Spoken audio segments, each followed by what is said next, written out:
Días, bienvenidos todos a este primer Congreso Internacional de Políticas Públicas y Desarrollo Regional.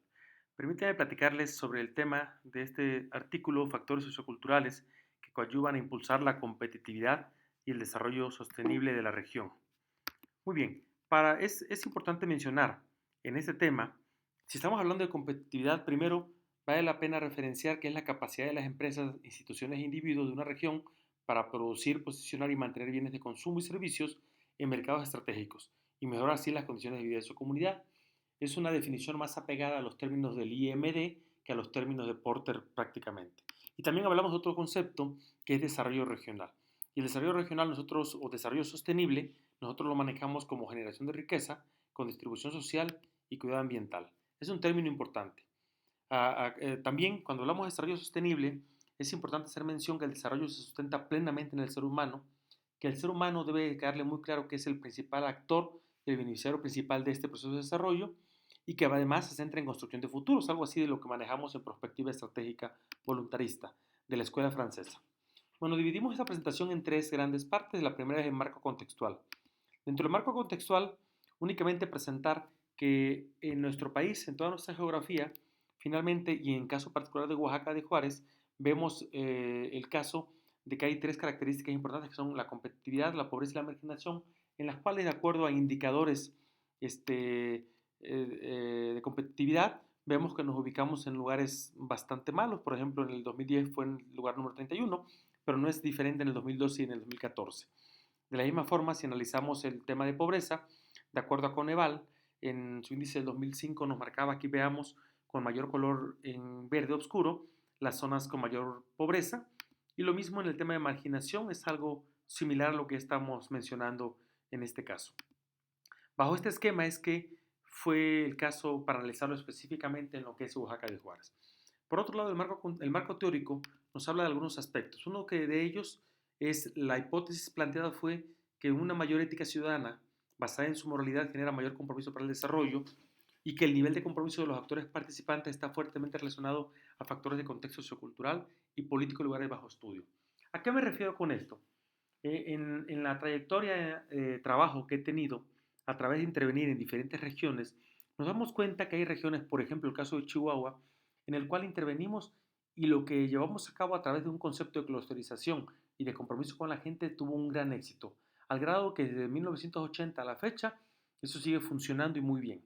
Cuando fuimos a Campeche a trabajar también con el gobierno del estado e intervenimos, el éxito no fue tan bueno como el que esperábamos. Realmente el proyecto se llamaba Transformando Campeche y luego le llamaron Trastornando Campeche.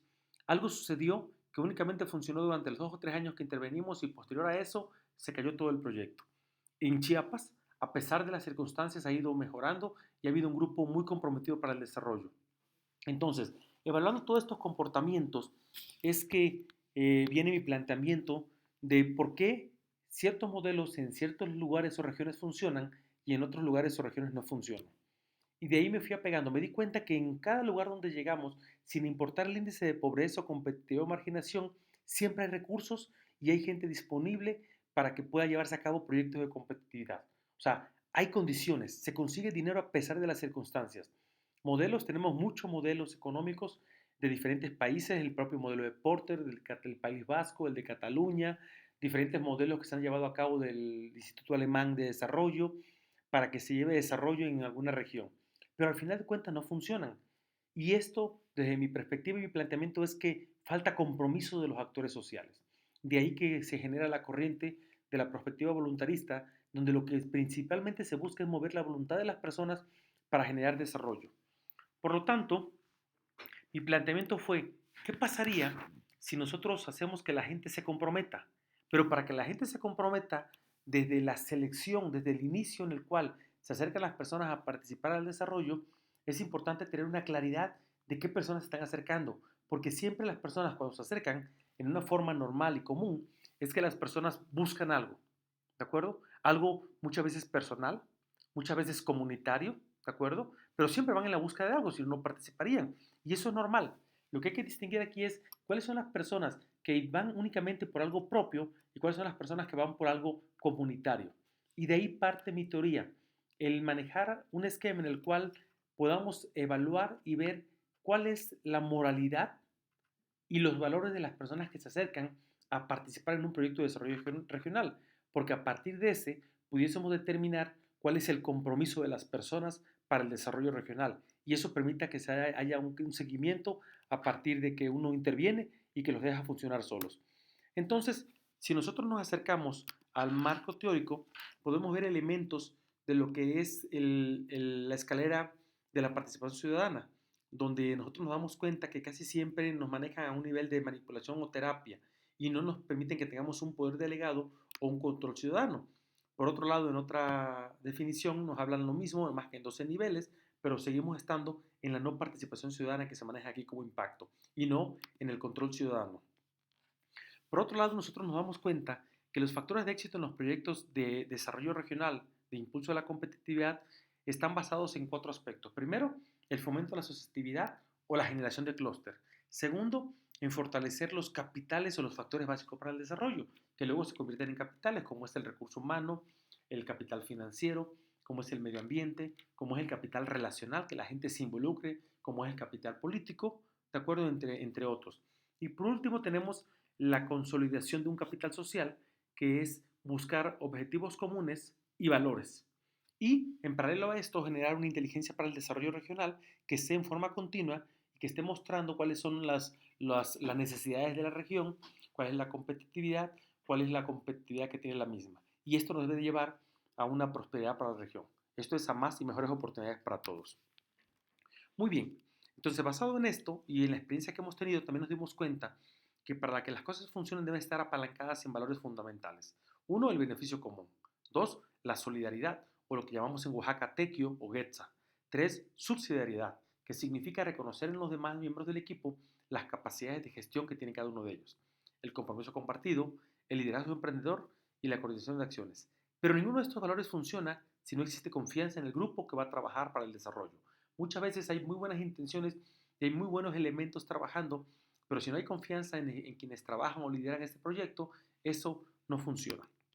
Muy bien, entonces basado en estos aspectos es que nosotros nos fuimos a ver cuál es el proceso de aprendizaje y nos vamos finalmente al actitudinal que tiene que ver con el cognitivo, afectivo, conductual. Y eso tiene que ver con el tema de moralidad y valores. Y en la moralidad por ahí aparece la preconvencional, convencional y postconvencional y los valores el teórico, económico, estético, social, político y religiosos. Y de los que vamos a hablar un poquito más adelante.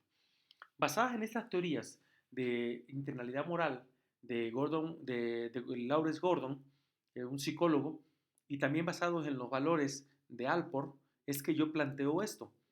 Reagrupé, el preconvencional le llamo yo individual, al convencional le llamé procedural y al postconvencional le llamo innovador. Una persona preconvencional es una persona que le llaman que es hedonista, que participa únicamente porque si no, lo castigan. O sea, tiene que participar, él todo lo que busca es para él. ¿De acuerdo? Él está pegado en buscar todo para él y no para los demás. El convencional o procedural es aquella persona que se apega a las leyes, que participa porque hay un Dios que manda o porque hay leyes que mandan sociales y que tiene que hacer las cosas porque hay leyes que rigen. Y el postconvencional o el innovador son personas que hacen las cosas por los demás, que trascienden ciertas líneas y ciertas metas y que hacen por dar a los demás y no tanto por ellos. Comúnmente son personas realizadas en todos los sentidos. Por otro lado, Alport maneja los valores, que tienen que ver un poco similares. Es el pragmático, que son los teóricos o económicos que sirven para lograr cosas, el comunitario, que es el social o político, que sirven para integrar cosas, y el ecológico, que sirven para la sostenibilidad, que son los estéticos o religiosos y que son los que van más allá de lo común. Entonces, en base a estos esquemas, lo que hice fue plantear ciertas preguntas que me permitiera aplicárselas a los participantes en una reunión y darme cuenta si esas personas eran personas preconvencionales o pragmáticas, si eran convencionales o comunitarias y si eran postconvencionales o ecológicas. ¿Ok? Y entonces para esto lo que hice fue hacer un ejemplo y hacer un muestreo para que viéramos qué tan funcionaba y se lo apliqué a 7 personas y generé diferentes cuestionarios porque eran demasiadas preguntas y se me hacía que iba a ser muy cansado para las personas. Y a las 7 personas que les apliqué los 3 cuestionarios diferentes, el A, el B y el C, coincidió en que los 3 contestando el mismo cuestionario, salió en este ejemplo el primero, la primera persona que era innovadora, con 10, 15 y 11. En el segundo, la segunda persona también innovadora, 14, 13, 11. La tercera y la cuarta igual. La quinta persona salió que era procedural en los 3 cuestionarios. La sexta persona salió que era procedural en el primero, en el A y en el C, también en el B. Solo que también salió con el mismo nivel en innovación. Y la persona número 7 es la única que salió con 2 casos diferentes. Yo creo que porque estaba un poco nerviosa a la hora de aplicar el cuestionario. Pero de estos resultados y de haber visto que la prueba era buena, entonces generé cuestionarios en forma aleatoria, los 3 diferentes, y se le aplicó a 31 personas de las que participaron en este proyecto que llevamos a cabo en Oaxaca, en el cual estuvimos reunidos alrededor de 3 meses y participaron en forma continua estas personas. Y me di cuenta que más o menos, si ustedes se dan cuenta aquí, casi el 75% eran personas que eran innovadoras, o sea, eran personas muy comprometidas, muy comprometidas dentro de la región y se notaba porque eran personas que eran continuas y que nunca fallaron. Sin embargo, hubieron 4 personas que eran individuales, que eran los que le llamamos nosotros preconvencional, y habían 5 personas que eran procedurales, que estaban en un punto intermedio. O sea, es consistente porque lo que yo vi en Oaxaca en las personas que participaban es que eran personas muy comprometidas, al grado que esa es la fecha hoy en día en que este proyecto sigue activo y sigue vivo cuando ya pasaron más de 8 o 10 años. Entonces, aquí vemos los resultados y vemos que había muchas personas con el esquema innovador ecológico, ¿ok?